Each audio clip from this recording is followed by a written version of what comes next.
ہر جن و شیطان کو کاٹا گیا ہے، ادھر نجدیوں کو بھگایا گیا ہے۔ ادھر جن و شیطان کو کاٹا گیا ہے، ادھر نجدیوں کو بھگایا گیا ہے۔ ہمیشہ سے کرتے ہے دونوں حفاظت، ادھر شاہ سمنا ادھر اعلی حضرت، ہمیشہ سے کرتے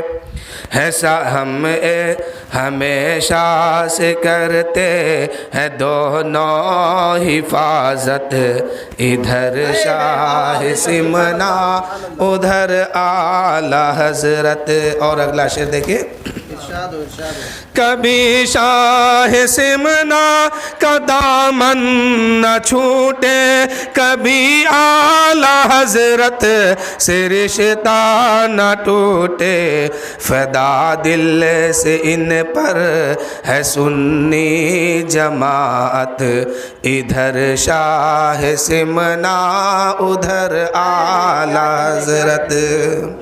کبھی شاہ سمنا کا دامن نہ چھوٹے، کبھی اعلی حضرت سے رشتہ نہ ٹوٹے، فدا دل سے ان پر ہے سنی جماعت، ادھر شاہ سمنا ادھر اعلی حضرت۔ کہ چھوچا کی عظمت بریلی سے پوچھو، بریلی کی الفت کہ چھوچا سے پوچھو، انہیں مانتے ہیں سبھی اہل سنت، ادھر اعلی حضرت ادھر مخدوم اشرف۔ آج یا رسول اللہ مسلک اعلی حضرت زندہ باد، جشن میلاد النبی زندہ باد، نعرہ تکبیر، نعرہ رسالت۔ آج بڑا سے بڑا شیطان، خبیث، جنات، شرکت جو ہوتا ہے پریشان کرنے والا پکڑ لے تو یہ لوگ کچھوچا شریف جاتے ہیں، نیر شریف میں نہاتے ہیں، سارے دکھ درد وہاں ختم کر کے آتے ہیں۔ اللہ تعالیٰ مخدوم اشرف کو وہ قوت اور طاقت عطا فرمایا ہے کہ اگر کوئی پریشان حال ہو اور مخدوم اشرف کے چوکھٹ پہ جا کے حاضری لگا دے تو اللہ تعالیٰ مخدوم اشرف سمنا کے صدقے میں انہیں شفا عطا فرماتا ہے۔ اور کوئی عقیدت کے مسئلے میں الجھ جائے، فیصلہ کرنا مشکل ہو تو بریلی کے چوکھٹ پہ جائے اور اپنا فیصلہ وہاں کر کے آئے کہ ہمیں کس پہ چلنا ہے۔ آپس میں الجھنے کی ضرورت نہیں ہے، دونوں چیز ہمارے ہی خانقاہ میں موجود ہے۔ بے شک ایک طرف ہے کچھوچا شریف تو ایک طرف ہے بریلی شریف۔ اب ان دونوں کی عظمت کیا ہے، ان دونوں ہی کی بارگاہ میں سماعت کیجئے۔ بے شک ان کی عظمت، ان کی رفعت، ان کی بلندی کو سمجھنا ہمارے بس کی بات نہیں ہے، بے شک نہ آپ میں سے کسی کی بس کی بات ہے۔ شاعر کہتے ہیں کہ چھوچا کی عظمت بریلی سے پوچھو، بریلی کی الفت کہ چھوچا سے پوچھو، انہیں مانتے ہیں سبھی اہل سنت، ادھر شاہ سمنا ادھر اعلی حضرت۔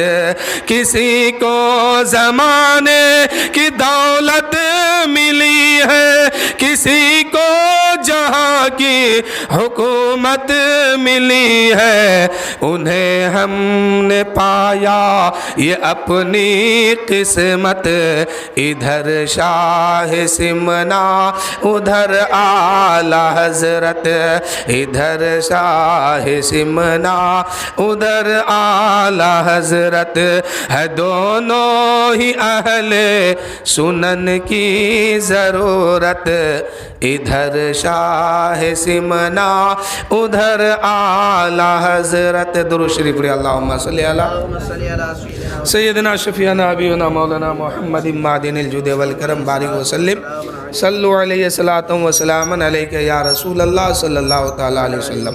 हज़रात, ये महफ़िल मुक़द्दस जो है बिलख़ुसूस ईसा अलैहिस्सलाम के ताल्लुक़ से है।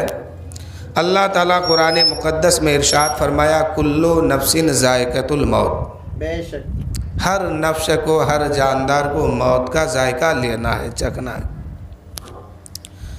आप में से जो लोग आज मौजूद हैं, एक ना एक दिन आप भी जाएंगे, हम भी जाएंगे। यहाँ तो दोस्त अहबाब सब मिल जाता है, भाई बिरादर ख़ानदान सब काम आते हैं, लेकिन कब्र में जाने के बाद कोई काम नहीं आएगा। बेशक कब्र के अंदर आप जाएंगे, बस दो चीज़ आपके साथ है, दो चीज़ आपके साथ है, और हम लोग इसी चीज़ को भूल के बैठे हैं। बेशक जो हमेशा हमें काम आने वाली चीज़ है, इसी को दूर करके हम बैठे हैं, छोड़ के बैठे हैं। कब्र में दो चीज़ क्या है? एक आपका ईमान है, दूसरा आपका अमल है। बेशक जो आप कर रहे हैं, जो आप करेंगे, यही आपके साथ रहेंगे कब्र में भी, मैदान हश्र में भी। और अल्लाह ताला का करम हुआ तो जन्नत गए तो वहाँ भी साथ रहेंगे, दोज़ख में गए तो वहाँ भी साथ रहेंगे। अब कैसे? ईमान वाले कब्र की दुनिया में जाएंगे, सारी दौलत दुनिया में रह जाएगी, फ़कत उसका ईमान उसके साथ होगा। बेशक अब मैदान हश्र आएगा, क़यामत का दिन होगा, उसका अमल खोला जाएगा, अमल वहाँ साथ होगा। अगर अल्लाह का करम ना हुआ, अमल ठीक ठाक नहीं है, दोज़ख में डाला जाएगा, ईमान वहाँ भी साथ रहेंगे। और अगर नहीं रहेंगे तो फिर निकाले कैसे जाएंगे? एक दिन तो निकलना है ना। जो ईमान लाया है उसको एक ना एक दिन जन्नत में जाना है। यानी जो ईमान के साथ इस दुनिया से तशरीफ़ लेके जाएंगे, एक ना एक दिन वह जन्नत में जाएंगे। अपने करतूत, अपने अमल के बिना पर उसे सज़ा मिल सकती है। अमल ठीक होगा जन्नत मिलेगी, नहीं ठीक होगा सज़ा काटने के लिए जहन्नम में जाना होगा।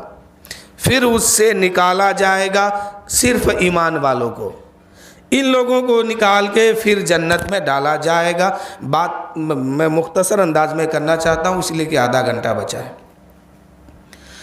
जिंदा आदमी को खाना की ज़रूरत है, पानी की ज़रूरत है। आप में से कोई पाँच दिन 10 दिन भूखे रह सकते हैं? नहीं रह सकते, खुद मर जाएंगे। जैसे जिंदा आदमी को सुकून के साथ जिंदगी गुजारने के लिए खाना की ज़रूरत है, ऐसे मुर्दे को कब्र में भी सुकून के साथ रहने के लिए उसको नेकी की ज़रूरत है। बेशक सुभान अल्लाह। आपका मुर्दा, आपकी मैयत अब आपको ये नहीं कह रही कि मुझे खाना दो, पानी दो, जगह दो, दौलत दो, ज़मीन दो, जायदाद दो, पैसा दो, कुछ नहीं मांग रही है। आपके मैयत जो है वो आपसे ये मांग रहे हैं कि मेरे घर वालों, अब मुझे दौलत नहीं चाहिए, जायदाद नहीं चाहिए, मेरे नाम पर सवाब करके मुझे बख्शो, मेरे नाम पर सवाब का कुछ काम करके मुझ तक पहुंचाओ, ताकि यहाँ मुझे सुकून के साथ रहने का मौका मिले। बेशक अब आपकी दौलत की वो मोहताज नहीं है, उनके नाम पर इसाले सवाब करते हैं ना, खाना बनाते हैं, जो कुछ भी बनाते हैं वो तो सब आप ही खाते हैं, उन तक तो कुछ नहीं पहुंचा। हाँ, उन तक क्या पहुंचा कि अल्लाह ताला मैंने जो ये खाना बनाया और कुरान खानी की, इन तमाम का सवाब मेरे माँ बाप, मेरे ख़ानदान में जो लोग चले गए हैं उनकी रूह तक पहुंचा, उनको बख्श दे। आमीन। ये दुआ पहुंच रही है, ये सवाब नेकी पहुंच रही है। बेशक तो ज़िंदा आदमी को ज़िंदा रहने के लिए खाना की जैसे ज़रूरत है, ऐसे ही हमारे मरहुमीन को भी सवाब की ज़रूरत है। अब इंसान दुनिया में आया है, इंसान आखिरत को तो भूल गया है, लेकिन हमेशा उसको आखिरत पर ही ध्यान देना चाहिए, इसलिए कि ये दुनिया खेल है। अल्लाह के सामने इस दुनिया की कीमत एक मच्छर के पर के बराबर भी नहीं है। اگر ایک مچھر کے پر کے برابر اس دنیا کی حیثیت ہوتی تو کسی کفار و مشرکین کو اللہ تعالیٰ ایک گھونٹ پانی بھی نہیں دیتا. اس کی کوئی حیثیت نہیں ہے دنیا کی. دنیا میں بھیجا اس لیے گیا کہ آپ کیا کر رہے ہیں اور کیا کر کے جائیں گے. اللہ تعالیٰ روز ازل تمام روحوں کو اکٹھا کیا. اس کے بعد ارشاد فرمایا اے لوگوں بتاؤ میں کون ہوں. سب نے کہا تو اللہ ہے. پہلے میرے آقا صلی اللہ علیہ وسلم کہے اور میرے آقا کی آواز کو سن کر کے تمام روحیں کیا کہنے لگی؟ آپ اللہ ہیں، خدا ہیں، رحمان ہیں، رحیم ہے. اللہ تعالیٰ نے فرمایا ہم ان قریب تمہیں دنیا میں بھیجنے والے ہیں. بتا تو دنیا میں جا کے کیا کرے گا؟ تو دنیا میں جا کے کیا کرے گا؟ تمام لوگ وہاں موجود تھے اور سب کی زبان پر یہی کلمہ جاری ہو گیا کہ اے اللہ ہم یہاں بھی تجھے مانتے ہیں، دنیا میں جائیں گے ہم وہاں تیری پوجا کریں گے، تجھے مانیں گے. سب نے کہا. وہاں آپ کی بھی روح موجود تھی، میری بھی موجود تھی. فرق اتنا ہے کہ دنیا میں آنے کا جو سسٹم بنایا گیا ہے اسی سسٹم کے حساب سے ہم دنیا میں آ رہے ہیں، لیکن وہاں پر ایک ساتھ موجود تھے. آپ کی بھی روح، میری بھی روح، سب کی روح وہاں موجود تھی اور سب یہی کہہ رہی تھی کہ مولا ہم دنیا میں جائیں گے تیری فرما برداری کریں گے. وہاں تو وعدہ کر لیے. یہاں آئے ہیں تو میں ایک جملہ پوچھ رہا ہوں کہ آپ لوگ کر رہے ہیں؟ ہم لوگ کر رہے ہیں. نماز پڑھتے ہیں. اللہ نے حکم دیا کہ نماز پڑھو، روزہ رکھو، زکوٰۃ دو، صدقہ دو، دین پر چلو. یہ کام کرتے ہیں؟ اب اللہ تعالیٰ آگے فرمایا اسی جلسے میں، آئیے بیٹھے، اسی جلسے میں کیا فرمایا کہ ادھر جو آدھے لوگ ہیں یہ سب جنتی ہے لیکن اس کی مجھے کوئی پرواہ نہیں ہے، اور ادھر جو آدھے لوگ ہیں ادھر والے جہنمی ہیں، اس کی بھی مجھے کوئی پرواہ نہیں ہے. اے لوگوں میں آپ سے پوچھتا ہوں اللہ تعالیٰ نے جس وقت فرمایا تھا ادھر والے جنتی ہے ادھر والے جہنمی ہے، ان دونوں کی مجھے کوئی پرواہ نہیں ہے، تو آپ ذرا مجھے یہ بتائیے کہ آپ اس وقت کس پارٹی میں تھے؟ جدھر اللہ نے کہا کہ ادھر والے جنتی ہیں تو آپ ادھر تھے، یا اللہ تعالیٰ نے جب کہا ادھر والے جہنمی ہیں تو آپ ادھر تھے؟ کدھر تھے؟ کسی کو خبر نہیں ہے.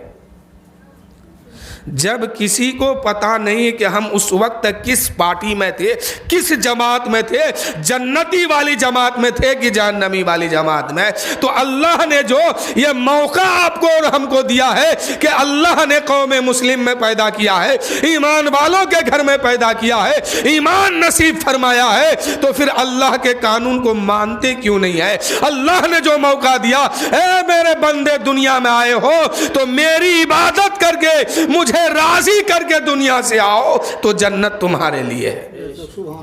جب ہمیں یہ خبر نہیں ہے کہ ہم وہاں کس جماعت میں تھے، ایمان والوں کی جماعت میں، جنتی والی لسٹ میں یا جہنمی والی لسٹ میں، کس میں تھے، جب ہمیں یہ کوئی پتہ نہیں ہے تو ہمیں کیا چاہیے کہ وہاں کی تیاری کرے. اس وقت مسلمان ہونا کامیابی نہیں ہے، ایمان ہونا کامیابی ہے. کسی کو پتا ہے کہ ہم جب مریں گے اس وقت ایمان میرا بچ جائے گا؟ کسی کو نہیں ہے. تو اس وقت کی جب تیاری کریں گے تبھی تو یقین ہوگی کہ ایمان میرا بچے گا، ایمان لے کے جائیں گے. شیطان تو کھلا ہوا دشمن ہے انسان کا، وہ جب موقع ملے گا اس کو وہ ایمان چھین کے لے کے بھاگ جائے گا. سنے ہیں نا بہرحال تقریر میں کہ موت کے وقت جو ہے شیطان انسانی لباس بنا کے آتا ہے اور ایک ہاتھ میں دودھ کا پیالہ لیتا ہے، ایک ہاتھ میں شربت کا پیالہ لیتا ہے. آقا کریم فرماتے ہیں کہ مرنے والا جاگنی کے وقت میں اس کو پیاس لگتی ہے، اگر اس کے منہ میں 7 سمندر کا پانی لا کے رکھ دو تو اس کی پیاس نہیں بجھے گی. इतनी शिद्दत की प्यास लगती है। आका फरमाते हैं उस वक्त मरने वाले को प्यास लगती है और वो प्यास के आलम में पानी पानी कहता है, कोई उसकी आवाज़ को नहीं सुन पाता है। जबकि बेटा सामने है, बेटी सामने है, बीवी सामने है, घर वाले सामने है, लेकिन वो पानी पानी कर रहा है, कोई उसकी आवाज़ को नहीं सुनते हैं। इतने में शैतान इंसानी भेष बना करके सामने आता है और कहता है कि ए मेरे भाई बोल क्या चाहिए। वो कहता है पानी दे दो। वो शैतान कहता है जिंदगी भर तू मुझे भगाता रहा, जिंदगी भर तू मुझसे दुश्मनी करता रहा, आज मुझसे पानी क्यों मांगते हो? पानी उससे मांगना, तुम्हारी बेटी सामने है, बेटा सामने है, बीबी सामने है, घर के लोग सामने है, उससे पानी क्यों नहीं मांगते हो? वो मैयत मरने वाले शख्स से कहते हैं ये लोग मेरी आवाज नहीं सुन पाते हैं, इसलिए आप पानी तू ही दे दे। अब वो पानी जब मांगता है, शैतान अपना चाल बदलता है और कहता है कि मैं पानी तो दे दूंगा, लेकिन मेरी एक शर्त है। वो मरने वाला कहता है बोल तेरी शर्त क्या है? शैतान कहता है बोल खुदा एक नहीं दो है, मैं तुम्हें पानी दे दूंगा। कितने अफसोस का मकाम है। जिंदगी भर नमाज पढ़े, रोज़ा रखे, सब कुछ किए, ईमान अगर मजबूत नहीं है, अमल अगर ठीक ठाक नहीं है, तो वहाँ फंस सकते हैं। शैतान कहता है कि बोल खुदा एक नहीं दो है, मैं पानी दे दूंगा। ईमान वाला है तो कहता है मैं प्यासा मरना गवारा करता हूं, लेकिन तेरा एक गिलास पानी पी के ईमान देना गवारा नहीं करता हूं। ये कौन कहेगा? ईमान वाला कहेगा। ये कौन कहेगा जिसके पास सजदों, पेशानी सजदों से चमक रही होगी, वो कहेगा। एक साहबी रसूल है, आखिरी वक्त था उनका, लोगों में खबर फैल गई कि फलां शख्स साहबी जो है अब जाने वाले हैं जाकनी के आलम में। ऐसे आलम में तमाम लोग इकट्ठा जमा हो गए। उस वक्त हज़रत अम्मा आयशा सिद्दीक़ा रदी अल्लाह ताला अन्हा भी वहाँ पहुँची। हज़रत आयशा सिद्दीक़ा रदी अल्लाह ताला अन्हा उनसे कहने लगे कि कलमा पर। वो साहबी अपना चेहरा फेर लिए। हज़रत आयशा समझ गई कि जाकनी का आलम है, तकलीफ़ है। फिर जो है हज़रत आयशा दूसरे जानिब जाके खड़ी हुई जिधर उनका चेहरा घूमा। फिर कहने लगे कलमा पर। उन्होंने फिर चेहरा फेर लिया अपना। तीसरे बार जब हज़रत आयशा कहने लगी कलमा पर, कलमा, अरे तू मरने वाला है, कलमा क्यों नहीं पढ़ता है? वो ज़बान हाल से कहा मैं नहीं कहूँगा। जब इतना कहा कि मैं नहीं कहूँगा, सहाबा में एक खलबली मच गई कि या अल्लाह ये शख्स तो सहाबी है, जिंदगी भर नमाज पढ़ा है, रोज़ा रखा है, इबादत किया है, लेकिन जाकनी का आलम है तो कलमे से इनकार करता है। मौला इसको तौफीक दे कलमा पढ़ने का, मौला तौफीक दे, क्योंकि अब ये इन्होंने ज़बान हाल से कहा मैं नहीं कहूँगा। अल्लाह ताला ने उस सहाबी को कुछ अफाका अता फरमाया, कुछ मोहलत दी। वो सहाबी होश में आते हैं। तमाम सहाबा खुश हो गए देख करके कि इनको होश आ गया। हज़रत आयशा सिद्दीक़ा कहने लगी है साहबी ये बता तेरा अमल तो बिल्कुल ठीक ठाक है, तेरा ईमान तो मजबूत और मुकम्मल है, फिर तूने क्यों कहा जब मैंने कहा कि कलमा पर तूने चेहरा फेर लिया, मैं दूसरे जानिब से कहा कलमा पर, फिर तुमने चेहरा फेर लिया। जब मैं तीसरी बार कहने लगा कलमा पर, तूने ज़बान हाल से कहा नहीं कहूँगा, आखिर वजह क्या है? वो साहबी कहने लगे ए अम्मा आयशा, मैं कलमे से इनकार नहीं किया था। जिस वक्त आप पहली बार कह रही थी कलमा पर, शैतान मेरे सामने आया था और कहा था कि बोल खुदा एक नहीं दो है, मैं तुम्हें पानी पिलाऊंगा। मैं अपना रुख दूसरे जानिब कर लिया। जब आप दूसरे जानिब से कहने लगे कलमा पर, उस वक्त शैतान कहता था कि अल्लाह एक नहीं दो है, मैं अपना रुख फेर लिया। जब तीसरी बार आप कहने लगे कलमा पर, उस वक्त शैतान ने कहा कि बोल मोहम्मद सल्लल्लाहु अलैहि वसल्लम अल्लाह का आखिरी नबी नहीं है, मैंने ज़बान हाल से कहा नहीं कहूँगा। जब इतने बड़े साहबी को, जिनकी ज़मानत मुस्तफ़ा जाने रहमत ने ले रखा है, اتنے بڑے صحابی کو شیطان بہکانے گیا ہے تو ہم اور آپ کی کیا گنتی ہے؟ ہم لوگ کیا کرتے ہیں؟ کیا اگر خوب کام کیا ہے دین کا تو 5 وقت نماز پڑھے ہیں، اس سے بڑھ کے کیا کیا ہے؟ یا اس سے بڑھ کے بھی کیے ہیں تو مسجد میں چندہ دیے ہیں، قبرستان میں چندہ دیے، اس سے بڑھ کے تو ہم کو نہیں لگتا کچھ۔ وہ صحابی ہے، صحابی نبی کو دیکھا ہے، انہوں نے اپنی زندگی نبی پہ قربان بھی کیا ہے، نبی کی محبت میں اپنی زندگی گزارا ہے۔ وہ صحابی جب آخری وقت ان کا آتا ہے تو شیطان اس کو بھی بہکانے جاتا ہے، ایمان اس کا بھی چھیننے جاتا ہے، تو ہماری آپ کی کوئی گنتی ہے کہ شیطان ہمیں کتنا بار دن میں بہکاتا ہے؟ تو اس شیطان سے لڑ کے آپ کو ایمان بچانا ہوگا۔ ایمان لے کے اس دنیا سے اگر گئے میرے بھائی تو سب کچھ ٹھیک ہے، اور ایمان اگر چھوڑ کے گئے تو پھر بیکار ہے آپ کا آنا دنیا میں۔ ایمان ہی سب کچھ ہے، مرنے کے بعد 2 ہی چیز آپ کے ساتھ ہے، ایمان اور عمل۔ جو کر رہے ہیں اور جو ایمان لائے ہیں یہی 2 چیز آپ کے ساتھ رہیں گے، باقی ساری چیز جو ہے دنیا سے چھوڑ کے جانا ہوگا۔ انسان دنیا میں آیا، اس کا 3 بھائی ہے۔ ایک بھائی اسے کہتا ہے کہ جب تک تو زندہ رہے گا، حیات سے رہے گا، میں تیرا ساتھ دیتے رہوں گا۔ دوسرا بھائی کہتا ہے کہ جب تک تیرے اندر سانس چلے گی میں ساتھ دوں گا، سانس رکے گی میں تیرا ساتھ دینا بند کر دوں گا۔ دوسرا بھائی کیا کہا کہ جب تک تو زمین کے اوپر رہے گا میں ساتھ دوں گا، قبر کی دنیا میں پہنچے گا میں ساتھ دینا بند کر دوں گا۔ تیسرا بھائی کہتا ہے کہ تو یہاں زندہ رہے گا پھر بھی میں ساتھ دوں گا، قبر میں جائے گا وہاں بھی میں ساتھ دوں گا، حشر میں جائے گا وہاں بھی ساتھ دوں گا، اور اللہ نے کرم فرمایا جنت میں جائے گا وہاں بھی ساتھ دوں گا، اور اگر عمل ٹھیک ٹھاک نہیں رہا تو جہنم میں پہنچے گا وہاں بھی میں ساتھ دوں گا۔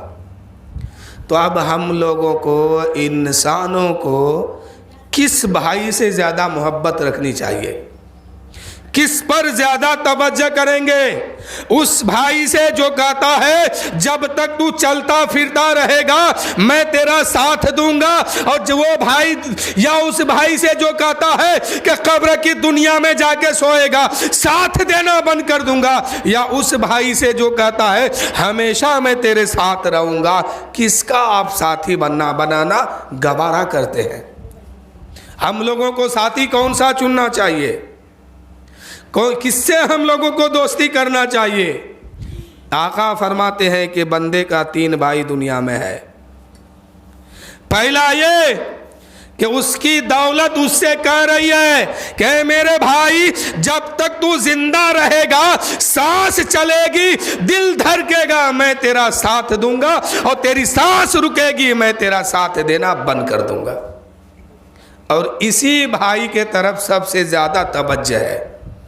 نماز چھوٹے تو چھوٹے لیکن یہ بھائی کا ساتھ نہ چھوٹے، روزہ قضا ہو تو ہو لیکن اس بھائی کا ساتھ نہ چھوٹے، ایمان خراب ہوتا ہے ہونے دے لیکن اس بھائی کا ساتھ نہ چھوٹے۔ لیکن میرے بھائی میں ایک جملہ کہنا چاہتا ہوں، یہی بھائی ہے جو مرتے مرتے سب سے پہلے غداری جو کرنے والا ہے آپ کے ساتھ، وہ آپ کا یہی بھائی ہے، جس کے لیے آپ ہم ایمان کو بھی خراب کر لیتے ہیں، آخرت کو بھی خراب کرتے ہیں، نماز بھی چھوڑ دیتے ہیں، عبادت سے بھی دور ہو جاتے ہیں، اسی بھائی کو منانے کے لیے، اسی بھائی کے ساتھ رہنے کے لیے۔ لیکن جو ہی آنکھ بند ہوتی ہے، سانس رکتی ہے، دھڑکن ختم ہوتا ہے، اسی وقت یہ بھائی کہتا ہے اب میں تیرا ساتھ دینے والا نہیں ہوں، اب میں تیرے ساتھ جانے والا نہیں ہوں۔ تو سب سے بڑا غدار کون بھائی ہوا؟ وہ آپ کی دولت ہے جو سب سے پہلے بے وفائی کرنے والی ہے۔ اس لیے دولت پر توجہ کم دیجئے، ایمان پر توجہ زیادہ رکھیے، कमाने धमाना तो आपको है है, लेकिन इस पर तवज्जो कम रखिए, नमाज पर तवज्जो ज़्यादा रखिए। अगर नमाज है तो वहाँ बख्शिश होगी इंशाअल्लाह, नमाज नहीं है वहाँ फंसेंगे। इसलिए कि पहला सवाल होगा आपसे, नमाज पढ़ के आया है कि नहीं, फजर की नमाज कहाँ है, जोहर की कहाँ है, असर कहाँ है, मगरिब कहाँ है, इशा कहाँ है, फला दिन की कहाँ है, फला महीने फला साल की कहाँ है। उसके बाद पूछा जाएगा बचपन कहाँ है, जवानी कहाँ है, बुढ़ापा कहाँ है। पूरी जिंदगी के नमाज का हिसाब देना होगा, तब जाके आगे पूछा जाएगा कुरान खानी हुआ किया था कि नहीं। नमाज के बाद पूछा जाएगा मिलाद किया था कि नहीं, कुरान खानी किया था कि नहीं, मस्जिद में चंदा दिया था कि नहीं। ये सारी बात बाद में है, पहले नमाज है। अगर नमाज पढ़ते हैं सारी बात ली जाएगी, और अगर नमाज नहीं पढ़ते हैं तो किसी बात के बारे में एक ढेला भी नहीं मिलने वाला है मेरे भाई। इसलिए नमाज पर ज़्यादा तवज्जो रखिए। पहला सवाल होगा नमाज के बारे में, इसमें जब पास हो जाएंगे तो अगला सवाल आपके अमल के बारे में लिया जाएगा। अगर इसमें फंस गए तो फिर तो कहाँ ठिकाना है। आका फरमाते हैं कि अगर एक वक्त की नमाज को जानबूझ करके छोड़ता है, उसको करोड़ों करोड़ों साल जहन्नम में जलना होगा। इसलिए जितनी छूट गई है उसको कज़ा पर के अदा करने की कोशिश कीजिए, माफ़ नहीं है। अगर 20 साल की उम्र से नमाज पढ़ते हैं या 40 साल की उम्र से नमाज पढ़ते हैं, और इधर 40 साल की छूटी हुई है, 10 साल की छूटी हुई है, 5 साल की नमाज छूट गई है, तो यह आप पर माफ़ नहीं है। इसको हर हाल में आप अदा कीजिए, और अगर अदा नहीं करेंगे तो मैदान महशर में इसका हिसाब खुलेगा तो फंस जाएंगे। इसलिए अक्सर आदमी तो बुढ़ापे में जाके नमाज शुरू करता है, जवानी में तो यूं ही गुजार देता है। मैं उस हर आदमी से आज कहना चाहता हूं कि अपनी ज़िंदगी का हिसाब लगाइए, कितने दिन आप नमाज छोड़ के ज़िंदगी गुजारे हैं, उसको पढ़ के अदा करने की कोशिश कीजिए। नहीं पढ़िएगा तो जितनी नमाज छूट गई है हर एक के बारे में आपको हिसाब देना होगा और सज़ा मिलेगी मेरे भाई। इसलिए जो नमाज छूट रही है या जो नहीं पढ़ते हैं, मैं सबको ये दावत देता हूं कि नमाज पढ़िए, और जो छूट गई है कज़ाए उम्री पढ़ के उसको अदा कीजिए। तो मैं क्या बता रहा था, पहला भाई वो क्या है, आपकी दौलत है। सबसे पहले आपसे ये बेवफाई करने वाली है। जो ही आंख बंद होगी, जो ही सांस रुकेगी, आपकी दौलत आपसे कहेगी जल्दी निकलो यहाँ से, घर खाली करो, इसलिए कि अब तुम्हें कब्र के मंजिल में सोना होगा। अब जो ही कब्र के मंजिल में सोएंगे, अब दूसरा भाई कहेगा इसको कब्र में डाल दो, तो ऊपर से तख्त लगाओ, मिट्टी डालो। उसके बाद दूसरा भाई कहेगा अब तेरा मामला तू समझ, मैं यहाँ से आगे चलता हूँ। ये दूसरा भाई कौन है? आपकी औलाद है, आपके ख़ानदान के लोग हैं, आपके अहलो अयाल है। जब तक आपके अंदर सांस चल रही है, जमीन के ऊपर है, तब तक ये लोग आपके साथ देंगे। जो ही कब्र के मंजिल में सो जाएंगे, अब वहां कोई साथ देने वाला नहीं है। अब वहां तेरा दूसरा भाई कहता है अब तेरा मामला तू समझ। अब मैं यहां से आगे बढ़ता हूं। अब नबी पाक की एक हदीस समाअत कीजिए। अगर नमाज नहीं पढ़ते हैं, अगर नमाज छोड़ के जिंदगी गुजारते हैं, अब यहाँ कब्र में आके सोने वाले हैं, अब यहाँ आपका खानदान छोड़ के चला गया है, कब्र की दुनिया में पहुंचे हैं। आका फरमाते हैं बेनमाजी जब कब्र में पहुंचता है तो इसकी कब्र में जो है आग दहकाई जाती है, आग सुलगाई जाती है। उसके बाद उसको उस आग के अंगारे में रखा जाता है। किसके आग कब्र में? बेनमाजी के कब्र में। मैं किसी को निशाना नहीं बना रहा हूं भाई, हदीस सुना रहा हूं। क्या होगा वहां? आपके घर वाले तो छोड़ के चले जाएंगे, आपके घर वाले वहां से चेहरा पलट के आ जाएंगे, तन्हा रहना होगा। आका फरमाते हैं अगर वो इंसान नमाज पढ़ के गया है, ईमान लेके गया है, अच्छा अमल है, तो फिर वो कब्र नहीं है, जन्नत की क्यारियों में से एक क्यारी है। और अगर नमाज छोड़ के गया है, हद बुलूगियत पार करने के बाद नमाज की अहमियत को नहीं समझा है, नमाज नहीं पढ़ा है, नमाज पर अमल नहीं किया है, नमाज छोड़ के गया है वो कब्र अब कब्र नहीं, जहन्नम के गड्ढों में से एक गड्ढा बन जाएगी। घर वाले तो आ गए वापस, आप वहाँ तन्हा सो गए।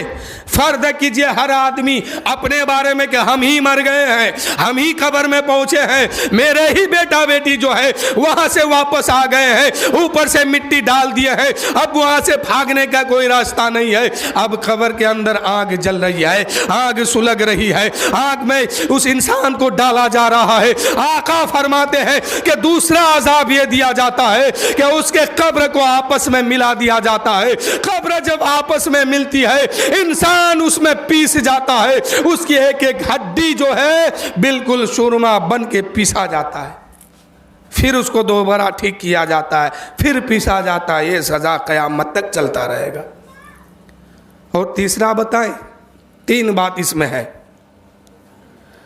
तीसरा सजा ये दिया जाता है कि बेनमाजी के कब्र में एक सांप मुसल्लत किया जाता है, जो सांप सिर्फ सांप ही नहीं, वो बोलेगा आपसे। मैं आपको कह रहा हूं तो अपने बारे में मत सोचिए, जो नमाज नहीं पढ़ेगा उसके साथ होगा, इसलिए कि मेरे नबी ने फरमा दिया है, हम उस बात को मान लेते हैं। सांप आएगा कब्र में और उससे बोलेगा कि तू फजर में नमाज नहीं पढ़ा था, इसके बदले में अल्लाह ताला ने तेरे कब्र में मुझे मुसल्लत किया है कि मैं तुम्हें काटूं। आगे हदीस है, एक बार वो सांप डसेगा, उसमें जहर इतना खतरनाक है कि इंसान जब एक बार वो सांप डसेगा, वो जहर जब असर करेगा, इंसान इतना तड़पेगा कि 70 गज जमीन के नीचे वह धंस जाएगा। अल्लाह ताला ने उस सांप को इतना बड़ा बड़ा नाखून दिया है, वो भी लोहे का नाखून, कि एक आदमी पैदल एक दिन जितना दूर चल सकता है उतना बड़ा इस सांप का एक नाखून होगा। और वह इंसान 70 गज जमीन के नीचे धंस गया। ये सांप यहीं से पंजा बढ़ाएगा, हाथ बढ़ाएगा, उसको खींच करके फिर ऊपर लाएगा, जोहर तक काटेगा।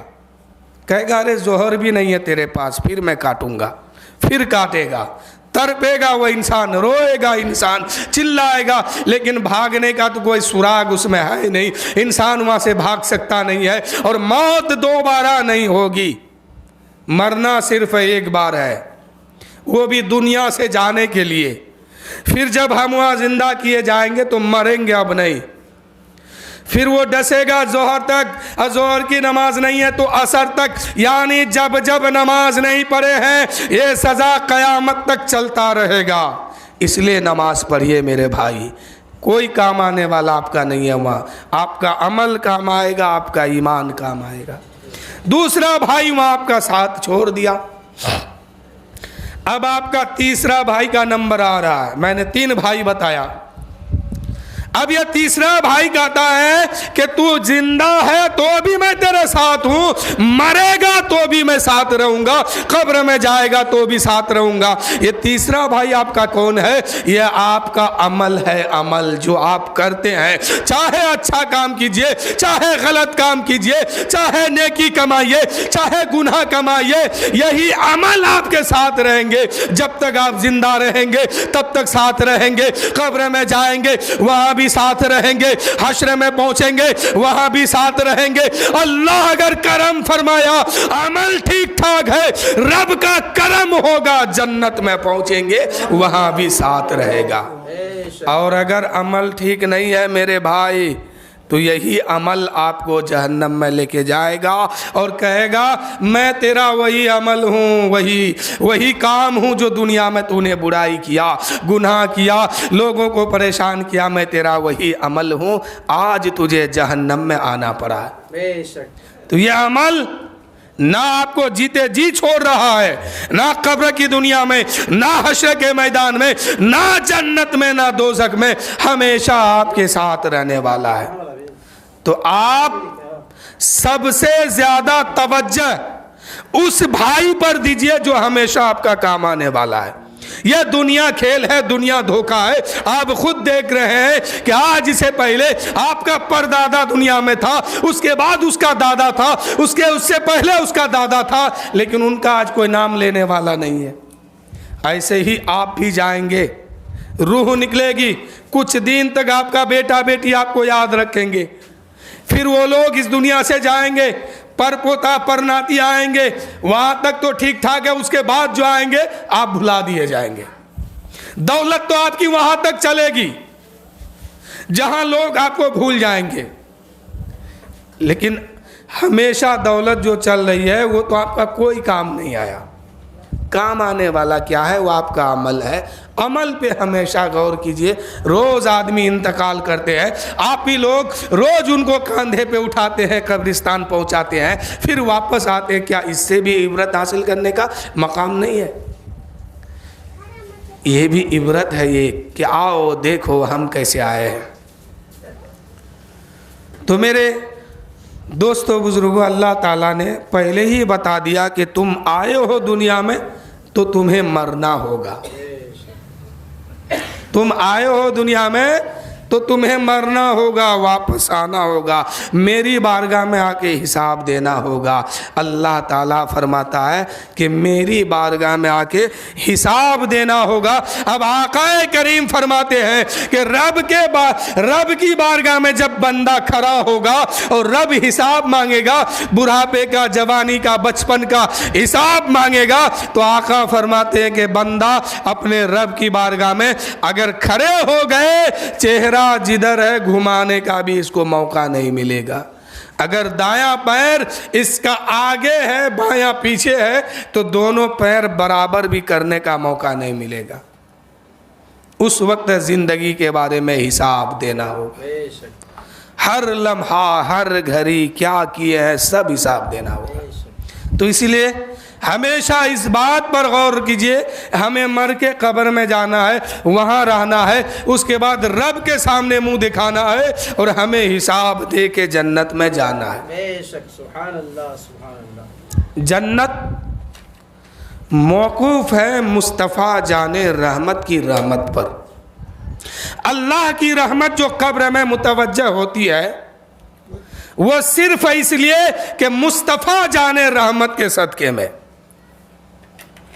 और अल्लाह फरमाता है कि मेरे महबूब जन्नत उसे मैं दूंगा जिस पर तेरा करम होगा। जन्नत मौकूफ है निजात का, ये निजात का परवाना, निजात का जो दारो मदार है मुस्तफ़ा जाने रहमत की रहमत पे मौकूफ रखा गया। और रब फरमाता है ए महबूब जन्नत उसे मिलेगी जिसे तू चाहेगा, और जिसे तू नहीं चाहेगा वो जन्नत में हरगिज नहीं जाएगा। तो आकाए करीम सल्लल्लाहु अलैहि वसल्लम नमाज के बारे में कितनी सख्ती की पता है। आका फरमाते हैं कि जी ये चाहता है कि नमाजी को नमाज के लाइन पे खड़ा कर दूं और मुसल्ले इमामत पर किसी को फाइज कर दूं और उसे कहूं कि तुम लोग नमाज पढ़ लो, और मैं अपने साथ कुछ गुलामों को लेकर के जंगल से लकड़ियों को जमा करके इकट्ठा करूं, और जो लोग नमाज पढ़ने नहीं आते हैं, जो लोग नमाज नहीं पढ़ते हैं, उसके घर में आग लगा दूं। यह आका की हदीस है। जब मर के कब्र में पहुंचेंगे, आका करीम सल्लल्लाहु अलैहि वसल्लम कब्रिस्तान कब्र में तशरीफ लाएंगे, उस वक्त देखेंगे और आका बचाने आएंगे, देखेंगे कि मेरा यही वो उम्मती है जो नमाज नहीं पढ़ता था, रोज़ा नहीं रखता था, इबादत नहीं करता था, अमल ये ठीक ठाक नहीं करता था, नेकी नहीं कमाता था, गुनाह करके, बदकारी करके, अय्याशी करके दुनिया से आया है। उस वक्त अगर आकाए करीम सल्लल्लाहु अलैहि वसल्लम अपना चेहरा फेर के चले गए तो मुझे बताओ बचाने वाला कौन होगा? कोई नहीं होगा जो उसको बचा सकेगा। इसलिए कि कब्र के अंदर रब की रहमत जो मुतवज्जह होती है वह मुस्तफ़ा जाने रहमत के सदके में होती है। और अगर मुस्तफ़ा जाने रहमत ये सोच के चेहरा फेर के चले गए कि मेरा ये वो उम्मती है जो नमाज नहीं पढ़ता था, नमाज के टाइम में घूमा फिरा करता था, नमाज मेरी आँख की ठंडक है, लेकिन ये नमाज पढ़ पढ़ के मेरी आँख को ठंडक नहीं पहुँचाया, अगर वापस चले गए तो फिर मुझे बताओ कि बचाने वाला कौन होगा? इसलिए कि रब फरमाता है कि मेरी रहमत कब्र के अंदर जो मुतवज्जा होती है वो सिर्फ मुस्तफ़ा जाने रहमत के सदक़े में। आज कौम मुस्लिम क्या सोच लिया जानते हैं कि हम ईमान वाले हैं, हम ही सब कुछ है, जन्नत हमारे लिए है और हम ही जाएंगे जन्नत में। ये ख्याल बिल्कुल गलत है।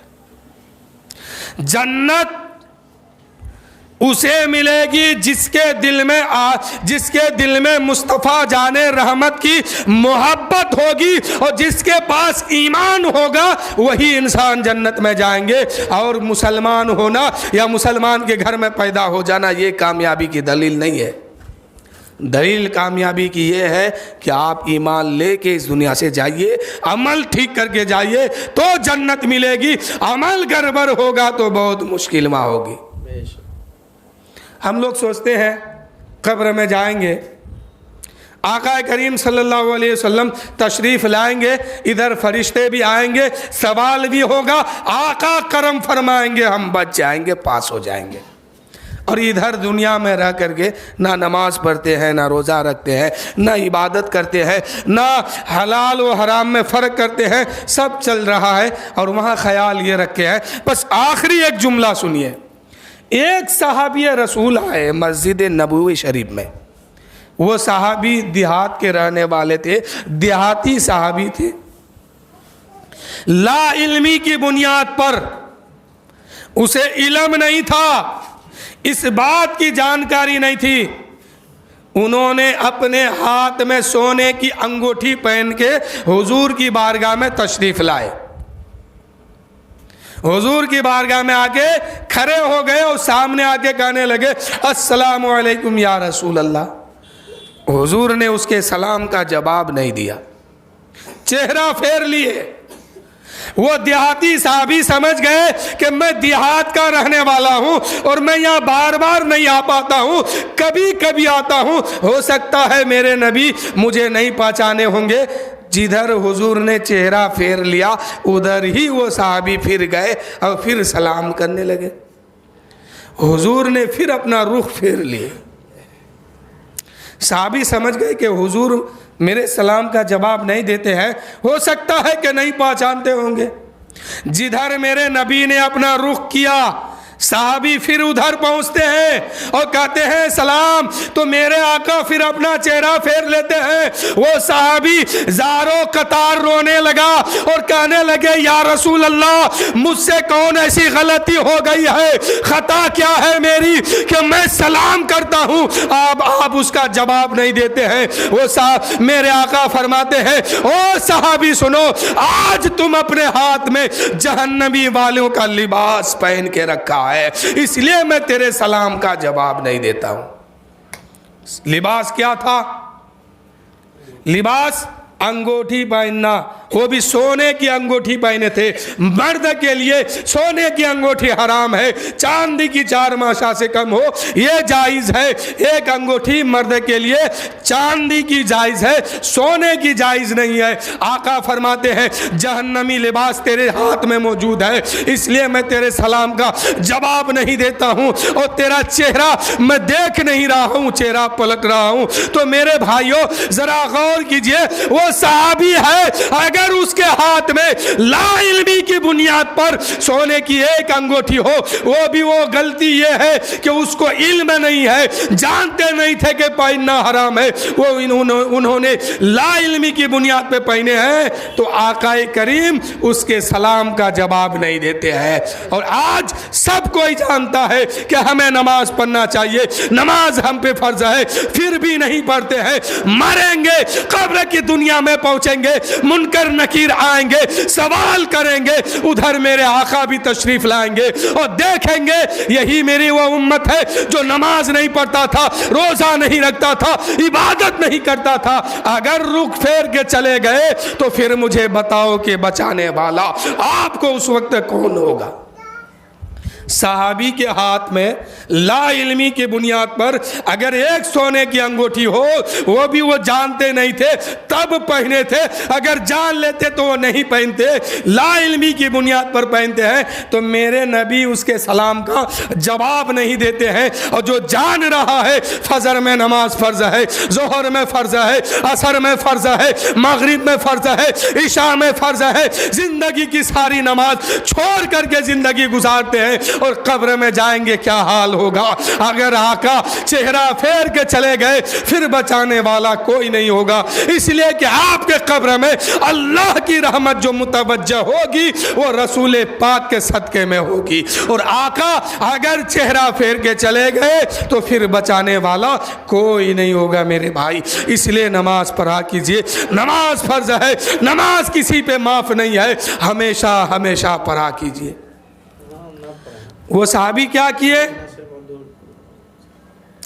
اس انگوٹھی کو نکال کے پھینک دیے۔ آقا کریم وہاں سے تشریف لے گئے اور صحابہ نے کہا کہ اے شخص، مردوں کو سونے کی انگوٹھی پہننا حرام ہے، اس کو اٹھاؤ جس کو تم نے پھینکا ہے۔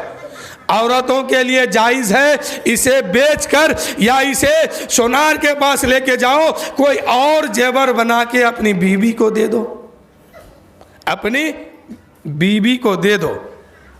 وہ صحابی کہنے لگے، او صحابہ سنو، جسے میں نے اللہ کے رسول کے خوشی کے خاطر پھینک دیا ہے، سب کچھ ہو سکتا ہے، میں اسے کبھی نہیں اٹھا سکتا ہوں۔ کیوں؟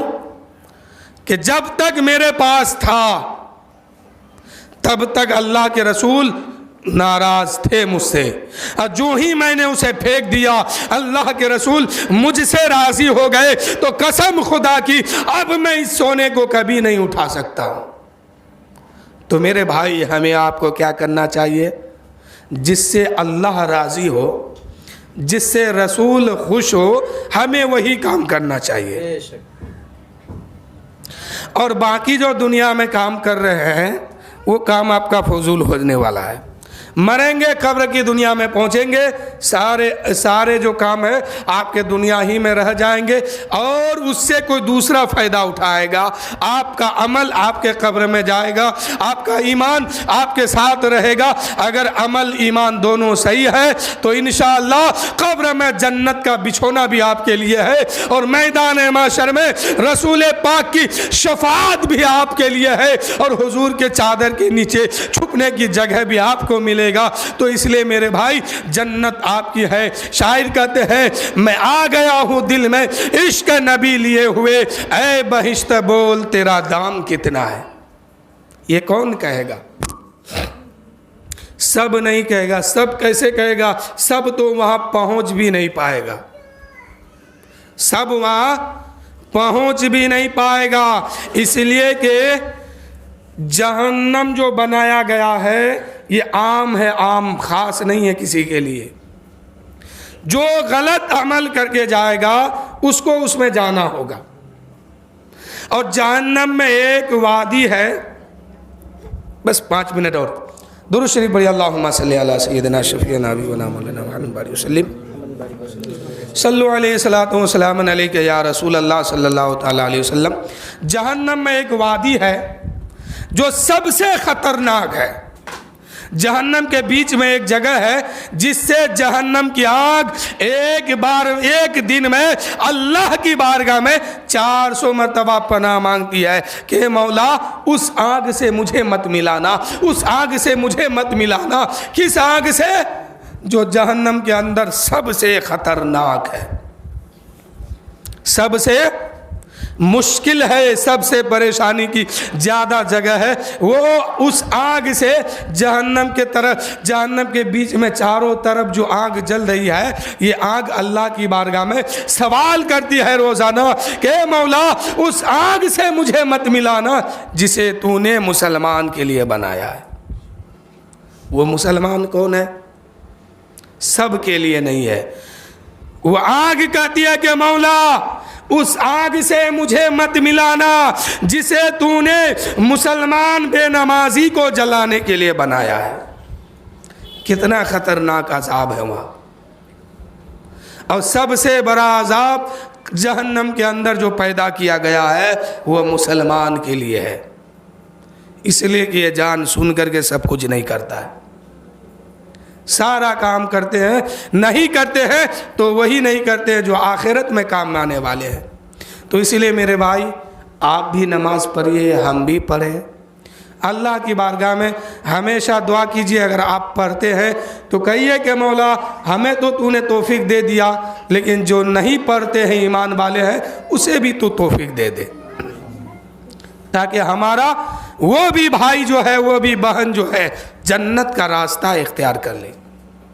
وہ پڑھتے ہیں تو پھر اسے کہیے، آپ بھی دعا کیجئے کہ مولا جو لوگ نہیں پڑھتے ہیں اسے پڑھنے کی توفیق دے دے، اس لیے کہ نماز بغیر توفیق کے کوئی نہیں پڑھ سکتا ہے۔ مسجد کے بغل میں گھر ہے، فجر میں سوئے رہتے ہیں، ظہر میں بیٹھے رہتے ہیں، عصر میں چائے پیتے ہیں، اور مسجد سے دور جس کا گھر ہے وہ لوگ مسجد میں آ کے نماز پڑھ لیتے ہیں۔ تو یہ توفیق کی بات ہے، اللہ جسے چاہتا ہے توفیق دے دیتا ہے، اور جسے چاہتا ہے توفیق نہیں دیتا ہے۔ تو اللہ کی بارگاہ میں دعا کیجئے کہ مولا ہمیں تو توفیق دے دیا، ہمارے بھائیوں کو بھی توفیق دے دے، ہماری بہنوں کو بھی توفیق دے دے، ہمارے قوم کو بھی اس نماز کی توفیق دے دے کہ وہ آ کے تیری بارگاہ میں سجدہ کرے۔